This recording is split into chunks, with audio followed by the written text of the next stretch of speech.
É sobre recomeçar. É sobre transformação. É sobre ter a certeza de que eu não fui tão longe que Deus não pudesse me alcançar. É sobre perdão. É sobre transformação. É sobre recomeço. Eu sou Sebastião Soares, né? Mas desde criança conhecido como Bastos. Eu sou uma pessoa que nasci no lar espírita, que cheguei até a comer comida sacrificada ao diabo, né? Meu nome é Lúcia, eu também sou nascida e criada em Alagoas, mas a minha família também era uma família assim, era um lar assim, tumultuado, de muita confusão, porque meu pai era alcoólatra e batia muito na minha mãe, judiava muito dos meus irmãos, e cada vez a coisa ficava pior. E ao conhecer o Basto, eu percebia que eu ia ter um lar diferente. E em 1978, tomei a decisão de casar com ela, mesmo contra toda a minha família. E no terceiro ano de casamento, já a partir do segundo ano de casamento, então começou a dar tudo errado. As coisas começaram a acontecer de uma maneira assustadora. Eu lembro que eu saía com os meus amigos no fim de semana, pegava o dinheiro que trabalhava e gastava todo bebendo cachaça no fim de semana. E ela ficava em casa sem comida. Eu é que causava todo o pânico na minha casa, no meu lar. E foi um dia que eu cheguei, eu lembro muito bem, e ela falou comigo, eu estava embriagado. E ao ela falar, eu levantei a minha mão e bati pela primeira vez no rosto da minha esposa. Aquela pessoa que eu prometi no altar amar, ali eu estava realmente levando ela ao chão com a bufetada, com a tapa no rosto dela. É só Deus mesmo para dar um jeito na nossa vida, porque o nosso casamento não tinha mais patamar, não tinha como continuar. Ao lado do nosso barraco, uma senhora era adventista e nós não sabíamos. Então ela chegou para a vizinha, que era amiga dela, assim, e disse assim: você permite que eu vá assistir essa reunião? Porque eu achei muito bonito esse slide, esse negócio que vocês passam aí. E nós começamos a ouvir. Eu achei interessante que ela disse assim para mim: Basto, vamos comprar uma Bíblia. Eu ainda estava bebendo. Eu ainda estava maltratando o nosso lar. E a Bíblia, nós começamos a ler no 12º estudo que o pastor deu, ao lado do nosso barraco. Ela chegou para mim e disse assim: Bastos, eu não sei você, mas eu quero me batizar. Aí eu disse assim: bom, então eu vou batizar com você. E nós se batizamos naquele ano, em 1982. Naquele ano que nós nos batizamos, amigos, a minha primeira coisa a fazer, evangelizar a minha família que era espírita. E Deus me conduziu de uma forma tão grandiosa que minha mãe se batizou com 85 anos de idade. Todos os meus irmãos, menos 2, todos os outros se batizaram. São oito irmãos. A mãe dela se batizou e fui eu que batizei ela. Mais de 10 pessoas hoje na família dela é batizada na igreja adventista. Então Deus nos abençoou de uma maneira tão poderosa. Nós nos casamos, evangelizamos a família, toda a família se batiza e depois Deus me dá a condição financeira de formar todos os meus filhos em faculdade. A nossa casa se tornou uma porta aberta para os jovens da igreja, onde já hoje, posso dizer para vocês com toda a convicção, já batizamos eu e a Lúcia, pelo poder de Deus, mais de 1000 pessoas. E Ele me tirou das trevas, da escuridão, do sofrimento, para uma vida de alegria. Educou meus filhos, porque não fui eu, foi Ele que educou para mim. Então não tenho que pagar e sei que todo mundo será feliz se seguir e fizer o que eu fiz. Abraçar Jesus sem duvidar e sem demorar.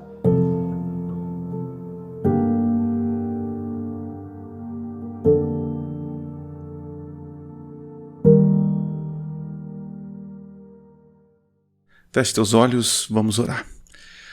Pai querido, nós nesse momento vamos abrir a Tua Palavra. Queremos ser restaurados por ela. Então, portanto, Pai, abra o nosso coração, o nosso entendimento. Unja meus lábios, os ouvidos, os olhos dos meus amigos que estão assistindo. Que a Tua Palavra encontre refúgio e abrigo em nosso coração. Nos abençoe e nos ajude a silenciar as vozes ao nosso redor, para que possamos entender a Tua Palavra. É o que pedimos em nome de Jesus. Amém.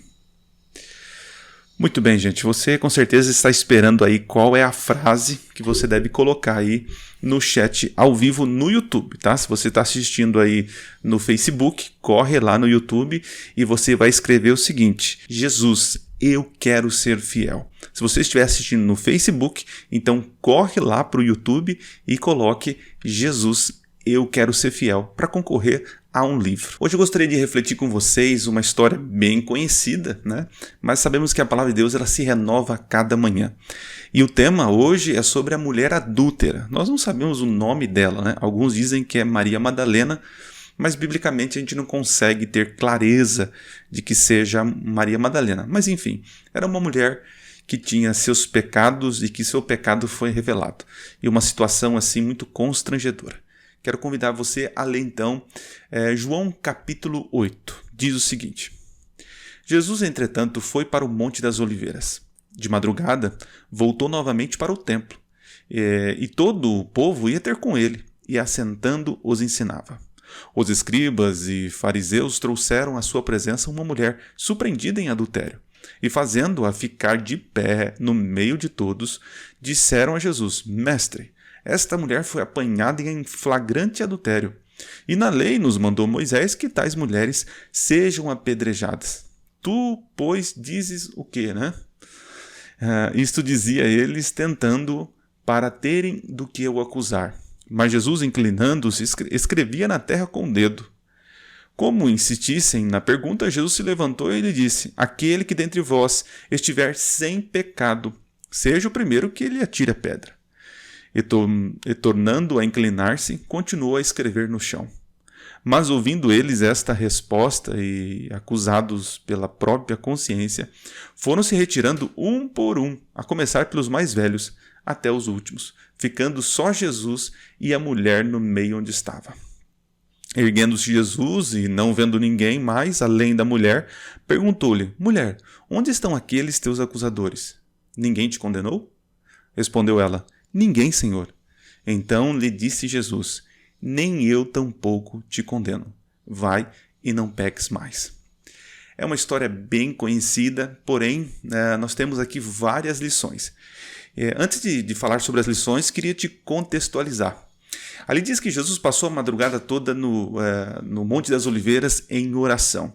E aqui já tem uma primeira lição para a nossa vida, né? Se você quer ter um dia mais agradável, um dia mais confiante, um dia mais perto de Deus, comece a sua madrugada com Deus, né? Comece a sua manhã buscando o Senhor.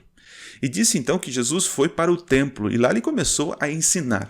Outra grande lição para nós. Precisamos espalhar as boas novas, ensinar as pessoas a como viver e a conhecer a Deus. E Jesus tinha essa missão. E você também. Você, ao receber essa mensagem, ao receber esse link, compartilhe para os seus amigos, tá? Ensine as pessoas a conhecer esse Deus que ama, que perdoa, que salva. E outra lição importante aqui também é que a multidão, quando via Jesus, corria para ouvi-lo. E aí vem uma perguntinha para nós, né? As pessoas, quando nos veem, elas gostam de estar conosco? Somos pessoas agradáveis de estar? Jesus era uma pessoa aqui nessa terra que atraía multidões não só pelo seu conhecimento, mas porque era uma pessoa simpática, agradável, uma pessoa que as pessoas gostavam de estar perto. Então aqui já fica mais uma dica e uma lição preciosa da palavra de Deus. Mas eu queria agora apresentar 3 lições importantes dessa história, tá bom? Então pegue um papel, uma caneta, anote, escreva, faça alguma coisa para você lembrar, tá bom? O primeiro ponto que eu gostaria de ressaltar aqui é que o mundo é um mundo injusto. Vivemos num mundo injusto. Nós estamos vivendo uma situação de pandemia, pessoas morrendo porque algumas pessoas fizeram dessas escolhas erradas e nós estamos sofrendo as consequências sanitárias de erros de pessoas. Tem pessoas que são contaminadas pelo vírus, fizeram de tudo para se proteger, mas mesmo assim pegaram o vírus e estão morrendo. Vivemos num mundo injusto onde as condições sociais elas são discrepantes, né? Pessoas com muito dinheiro e outras estão com tão poucos. Pessoas que têm recursos para ter seu tratamento, ficar em casa, né? Outras não têm condições, depende aí do governo para poder ter a sua vacina, os seus remédios, depende do trabalho, do salário mínimo, depende de sair cedo para trabalhar. Então veja como que o mundo ele é injusto. Outro ponto, as pessoas são injustas, né? Quando eu falo mundo, eu estou tentando abranger tudo aqui, a sociedade, tanto social, a questão religiosa, a questão financeira, econômica. Pessoas são injustas, né? Pessoas, com certeza você já confiou em alguém que te passou a perna. Pessoas te maltrataram, pessoas com certeza te enganaram. Eu já fui enganado por pessoas, e pessoas perto, próxima. Isso machuca a gente. Porque o mundo, depois que o pecado entrou no mundo, ele se tornou um mundo injusto. E talvez você esteja perguntando, onde está Deus? Onde está Deus nesse mundo injusto? E eu vou afirmar para vocês, Deus sempre esteve no mesmo lugar. Deus, depois que Deus deu o livre-arbítrio, Deus deixou Adão e Eva escolher, e eles escolheram pecar, escolheram seguir a própria vida, Deus então teve que se afastar das consequências das escolhas do homem. A lei era muito clara, dizia o seguinte, obediência, vida eterna, desobediência, morte eterna. O ser humano, quando pecou, deveria morrer. Esta era a lei, imutável de Deus. Estamos vivendo num mundo de pecadores, um mundo injusto. E você pode ver nessa história que as pessoas enganaram aquela mulher. As pessoas pegaram essa mulher num flagrante, posso pôr aqui entre aspas, adultério, e levaram até Jesus. Eles pouco se importaram com a vida dessa mulher, com a exposição dessa mulher. Eles apenas planejaram enganar essa mulher para poder enganar Jesus. Porque eles queriam pegar Jesus em um erro, um erro teológico, um erro cultural, enfim. Mas entenda que a situação dessa mulher, ela foi enganada. Ela foi enganada por pessoas que pouco se importavam com ela. Então eu queria dizer para você que você tem que entender que o mundo é injusto. E não há nada que você faça que vá transformar esse mundo num mundo mais justo. Você apenas tem que seguir a ordem de Jesus de ser o sal da terra, ser diferente. Não quer dizer que você sendo diferente, o mundo vai se tornar diferente. Porque nós vivemos num mundo de pecado e a única solução para esse mundo injusto é a justiça de Deus. E como que isso resolve? Só com o retorno de Jesus. O mundo, querido, vai de mal a pior. Não adianta você levantar uma bandeira defendendo a proteção ecológica, o vegetarianismo, o veganismo, enfim, tantas outras ideologias que nós temos, achando que essa ideologia ou aquela junto com aquela vai melhorar o mundo e tornar o mundo justo. Querido, isto é um grande engano, porque o problema está no coração humano. E o coração humano ele é corrupto, ele é injusto. E a solução para o coração humano é a transformação pela graça de Cristo. Pregue o Evangelho, pregue dessa graça, compartilhe esse link, aceite Jesus como teu Salvador, viva uma vida segundo o Evangelho, segundo os princípios que a palavra de Deus te recomenda. Não tente, através de estruturas, fazer com que o mundo, acreditando na utopia que ele vai melhorar. É claro que você sendo cristão e vivendo o Evangelho, as pessoas ao seu redor vão sentir um mundo melhor, porque você está sendo fiel àquilo que Deus mandou, tá certo? Então não coloque a tua esperança no homem neste mundo, porque esse mundo é injusto. A segunda lição que nós precisamos aprender dessa história é o seguinte: o pecado ele é injusto. Nós seres humanos somos atraídos pelo pecado. Eu vou até falar uma frase aqui que talvez soe estranho para você, mas o pecado é gostoso. Se não fosse gostoso, a gente não pecava, porque nós somos atraídos para aquilo que não presta. Eu já falei isso em umas noites passadas. Então, o pecado, ele cria uma falsa ilusão de que você vai ser feliz ao se entregar a ele. Talvez eu estou falando para um marido que acredita que traindo a esposa ou indo atrás de outras mulheres e outras mulheres vai ser feliz, vai preencher o vazio do coração.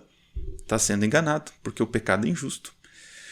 Talvez eu esteja falando aqui para uma pessoa que, ao tomar medicamentos, né, drogas, vai se curar, vai ter mais felicidade. Né? Talvez eu esteja falando aqui para alguém que acha que tendo o emprego perfeito, né, o emprego perfeito, vai ser feliz. Veja, existem tantos pecados, né? Os ídolos que o nosso coração produz. John Calvino, que é um protestante, um reformador, ele dizia que o nosso coração é uma fábrica de ídolos. Nós criamos ídolos porque nós desejamos adorá-los. Nós criamos coisas para satisfazer o nosso coração. E o pecado é isso. O pecado faz com que a gente caia na ilusão que seremos felizes ao estar com ele. E aqui, olha só que tristeza. Satanás, ele te ajuda a pecar, mas ele não te ajuda a esconder o pecado. Nessa história você percebe o seguinte: essa mulher estava em pecado. Ela cometeu um pecado. Ela é adúltera. Ela foi apanhada em adultério. E ela foi tão injustiçada que só foi ela levada perante Jesus. Né? O adúltero, o homem, cadê o homem da história? O homem não está aqui. Então você já vê que é um julgamento injusto. Mas enfim, ela cometeu o pecado, ela estava em adultério. Mas interessante, ela foi exposta, o seu erro foi exposto. Quem sabe estou falando para alguém aqui que está roubando, quem sabe estou falando aqui para alguém que está traindo o marido, quem sabe estou falando aqui para um filho que está mentindo para a mãe, mentindo para um amigo, e faz de tudo para ficar bem escondidinho. Mas querido, eu vou dizer algo para você. Se até agora você não foi apanhado, foi pela graça de Deus que tem te protegido de ser exposto à tua vergonha. Mas entenda uma coisa, o mesmo Satanás que te ajuda a cometer é o mesmo que está tentando, de alguma forma, te expor, te envergonhar. É isso. Aquela mulher foi exposta à sua vergonha, ficou em pé diante da multidão e todo mundo acusando, olha, pecadora, tem que morrer. Então, querido, aprenda isso. O pecado é injusto. Ele pode te dar um prazer momentâneo, mas ele vai te cobrar. E quando ele te cobrar, querido, você com certeza vai passar uma vergonha tremenda. Né? Alguns psicólogos dizem que nós somos o que somos quando ninguém está olhando. Quando ninguém está olhando, você assiste coisas que não deve. Quando ninguém está olhando, percebendo, você usa, ou faz, ou fala coisas que não devem. Eu tenho certeza, se fosse permitido mostrar a tua vida, na tua intimidade, com certeza, né? Eu também, teríamos vergonha dos nossos pecados. Então aprenda essa lição. O pecado é injusto. Ele só apenas te usa para um fim, te prejudicar, te expor e te tirar a salvação. É isso. Agora, o terceiro e último ponto que nós precisamos aprender é o seguinte, com essa história, tá?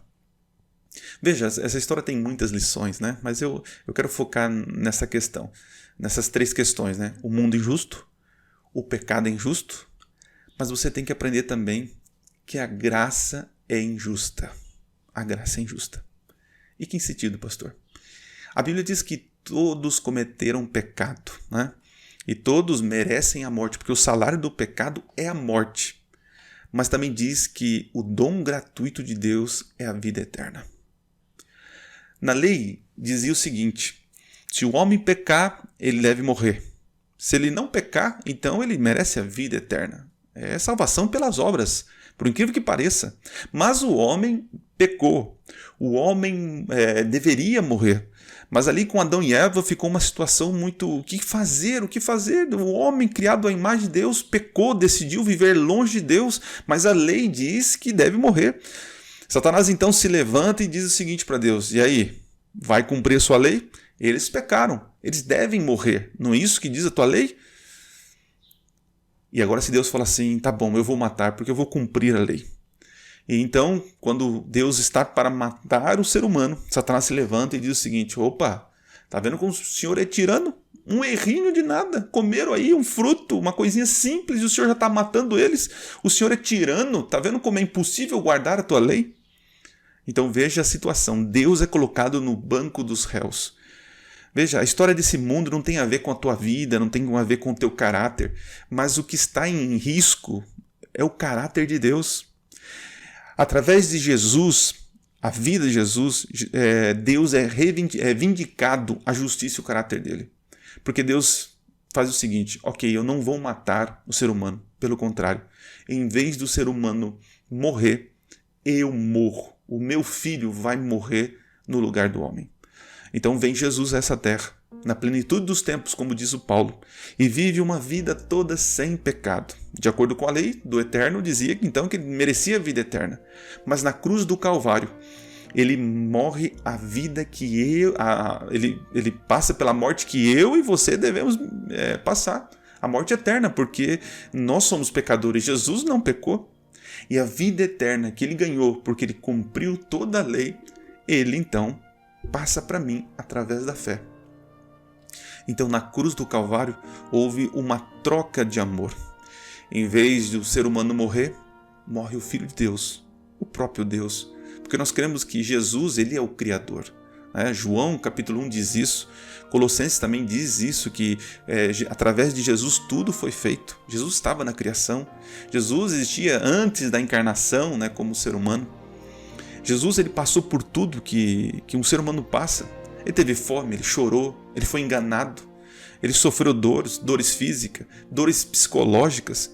Então Jesus sabe o que você está passando. Então entenda que a graça é injusta, porque Jesus não merecia morrer e você não merece a salvação, mas você recebe a salvação. Sabe, eu lembro uma vez que eu escutei uma história que faz muito sentido nesse momento. Eu queria compartilhar. Talvez seja uma ficção, eu acredito que seja, mas fala muito ao meu coração e vai falar o teu. É a história de um jovem que na sua juventude, na sua libertinagem, transgrediu as leis, ultrapassou os limites da sociedade e então foi preso. E naquele momento, foi decretada a prisão dele. E aí então ele procura um amigo dele. Falou: e agora? Eles estão tentando me prender. E o amigo dele era um advogado. Ele falou assim: então tá, faz o seguinte, se entrega. Se entrega, porque eu vou entrar com uma petição, um habeas corpus, eu vou tentar te livrar, eu vou te ajudar, amigão. E ele então com medo: não, mas você não vai conseguir. E ele foge. Passa-se anos e anos, ele retorna à cidade. Ele retorna achando que ninguém ia lembrar, porque, poxa, ele já cresceu, o cabelo cresceu, estava de barba, totalmente diferente. Falou: ninguém vai me reconhecer. Mas não deu outra. As autoridades desconfiaram, reconheceram e acabaram prendendo ele. E ele foi levado a julgamento. E quando chegou lá, triste, pensando: agora vou ter que sofrer a pena, porque eu tenho que pagar o preço, Poxa. E pensando: cadê aquele meu amigo advogado, Nunca mais vi ele. Quando de repente ele olha, o juiz entra. E quando ele olha o juiz é aquele amigo dele que era advogado. E ele então coloca um sorriso no rosto, assim: nossa, é o meu amigo, ele é o juiz. Então se ele é o juiz, então eu estou livre. E aí começa o julgamento. E ele todo feliz, na certeza de que o juiz, amigo dele, amigo de infância, ia poder então livrá-lo. Mas a sentença foi diferente daquilo que ele acreditava, A sentença é que ele foi condenado. E aí antes de sair, ele chegou perto do juiz, desse amigo dele, e falou assim: mas rapaz, você é meu amigo, você sabe quem eu sou, o que eu fiz, lembra que você queria me ajudar? E na história diz que esse juiz disse o seguinte: no passado, naquele tempo, eu queria te livrar porque eu era o teu advogado. Hoje eu sou o juiz e eu então tenho que entrar com a lei, com a justiça. Hoje, Jesus, ele é o teu advogado. Mas amanhã, ou daqui a algum tempo, Jesus será o seu juiz. E ele vai ter que decretar justiça. Não que Jesus não faça justiça hoje, ou Deus não faça justiça hoje, ele faz. Porque em vez de te matar, ele mata o filho dele. Olha que coisa injusta. Então hoje é o momento da graça, é o momento de aceitar, é o momento de dizer: Senhor Jesus, Eu quero ser fiel, eu quero aceitar essa graça. E você já pode colocar no chat aí também. Senhor, eu quero ser fiel. Eu quero ser fiel pela tua graça. Eu quero aceitar a tua graça e em resposta a esse amor eu quero viver em fidelidade ao Senhor. Hoje Jesus é o teu advogado, né? João diz que, filhinhos meus, eu escrevo isso para que não pequeis, mas se todavia vocês pecarem, lembre-se, nós temos um advogado junto ao Pai. Hoje Jesus é o teu advogado, mas amanhã ele será o seu juiz. Então a escolha que você tem que fazer é hoje aceitar essa graça. E quando eu falo aceitar, eu vou ser bem específico aqui para você. Aceitar a Jesus é reconhecer que você é pecador, é reconhecer que você precisa de um Criador, é reconhecer que você precisa parar de pecar. E que sentido? Parar de cometer as coisas absurdas da sua vida. E você precisa entregar a vida a Ele. De que forma, pastor? A Bíblia só aponta uma forma: sendo batizado em nome do Pai, do Filho e do Espírito Santo. Você já foi batizado? Você já entregou publicamente a tua vida através do batismo? Porque isso não é invenção da igreja, não é invenção da igreja adventista. Isso foi Jesus que instituiu o batismo. É um compromisso, Ele quer um compromisso com você. Hoje estamos vivendo num mundo sem compromisso. Eu aceito Jesus, mas não quer colocar um rótulo, não quer colocar uma roupa, não quer colocar um linguajar na boca dizendo: eu sou cristão, eu aceitei Jesus. Então, querido, para de fugir. Então, naquela manhã, Jesus, escrevendo os pecados daquela multidão na areia, ele se levanta e diz: aquele que não tem pecado, que atire a primeira pedra. E cada um, as pessoas vão saindo, e aí fica só ele e a mulher. E aí ele pergunta: cadê os seus acusadores, mulher? E ela diz: ninguém ficou. E ele diz uma frase bonita que se aplica hoje: nem eu te condeno. Ok, Jesus hoje diz para você: eu não te condeno pelos teus pecados. Hoje eu não te condeno pelos teus pecados. Porque Paulo também diz que aquele que está em Cristo Jesus, nenhuma condenação há sobre ele. Mas Jesus não para por ali. Jesus diz o seguinte: vai e não peques mais. Então hoje, porque você é perdoado, porque hoje existe graça, receba o perdão, mas vá e viva uma vida em compromisso com Jesus. Enquanto você escuta, você assiste essa música, tome uma decisão de ser batizado. Procure uma igreja adventista. Entregue a vida a Cristo e mostre o compromisso de que lado você está no grande conflito. É isso que Deus quer de você, um compromisso. Assista a música, o clipe e vá tomando a sua decisão.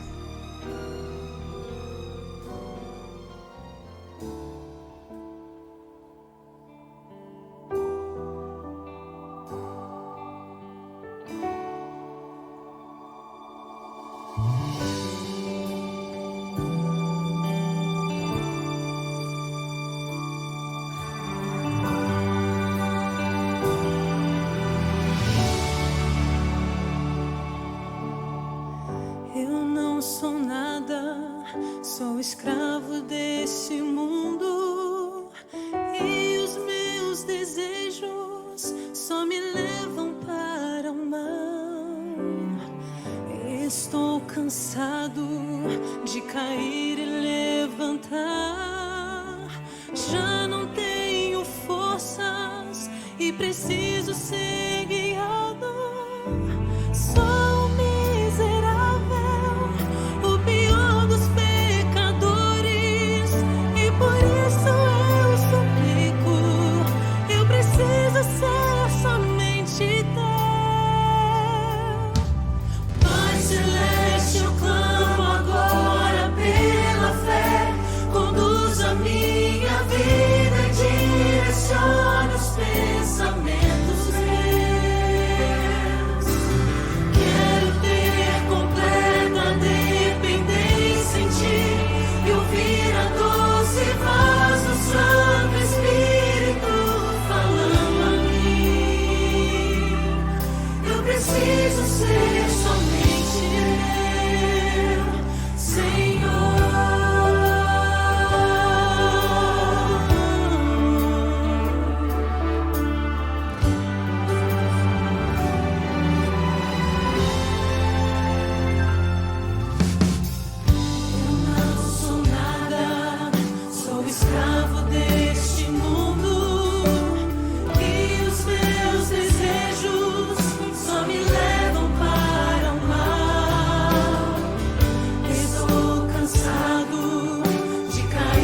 Ore comigo nesse momento. Pai querido, queremos pedir ao Senhor, Pai, que aceite a cada decisão aqui manifestada no chat, no coração. Pessoas tomando a decisão de serem batizadas, de receberem o Espírito Santo para poder também levar a esperança a outras pessoas. Senhor, nós louvamos o Senhor porque hoje nós temos a graça. Existe um advogado que nunca perdeu uma causa, lutando, intercedendo por nós. E nós pedimos perdão. Em nome de Jesus, perdoe os nossos pecados. Mas em nome de Jesus também, pedimos que envie o Teu Santo Espírito para a gente viver uma vida de compromisso. É o que pedimos, Pai. Em nome de Jesus. Amém.